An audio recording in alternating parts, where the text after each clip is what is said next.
Good morning, P6 students and all the students who are watching this video. This is Mr. Sa here right now. So in this video, what I'll be doing is I'll be teaching you guys about input and output tables. So what are we going to do? We're going to look at the input table and see what is happening in order for us to get the output table. So for example, is the input table getting multiplied by 5 and then dividing by 2, or multiplying by 10 and adding with 17? Any of these two operations or any other operation that is happening. So by looking at this input and output table, we can clearly see that the input table is getting multiplied by 4 and then we are subtracting it by 1. So the input table is multiplying by 4 and getting subtracted by 1. So in order to get the output, we are multiplying the input by 4 and then subtracting it by 1. Let's take maybe two input values using this term and let's see if we get the output value. 2 multiplied by 4 is 8. 8 minus 1 is 7. 6 multiplied by 4 is 24. 24 minus 1 is 23. So this works exactly for this input and output table. Now if I want to write this in English, how can I write it down? So what are we doing? We are multiplying the input. What are we multiplying the input by? We are multiplying the input by 4 and we are subtracting it by 1. We can either use subtract or minus 1.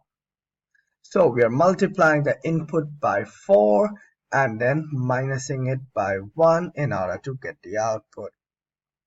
Now, here's the main question. Now we have to describe this using variables. Now, many students will ask, what do we mean by variables? Don't get afraid of this term variables. It is just we are substituting it by any alphabet. For example, let us say I have 2x plus 10. X would be the variable. Variable means any unknown value and we can substitute or we can use it by any alphabet. So let us say I want to use the alphabet N for the input, or N is the variable. Very easy. What is happening now? So we know that in order to get the output, we are multiplying the input by 4 and then subtracting it by 1. So what is happening? We are multiplying the input. In this case, the input is N. So we are multiplying the input by 4 and then we are subtracting it by 1. Now, when we describe anything using variables, this does not look that neat and clean, and whenever we write anything that has variable in it, we usually don't use the sign multiply. So instead of that, we will write this down as 4n minus 1. So this is the variable situation by describing this pattern for the input and output table. Now, why does this make it so easy? For example, if I want to find the output for an input, let us say of 90. Let's say we are to find the output and the input is 90. What we have to do is we have to take 4 and multiply by n, and our n here is 90.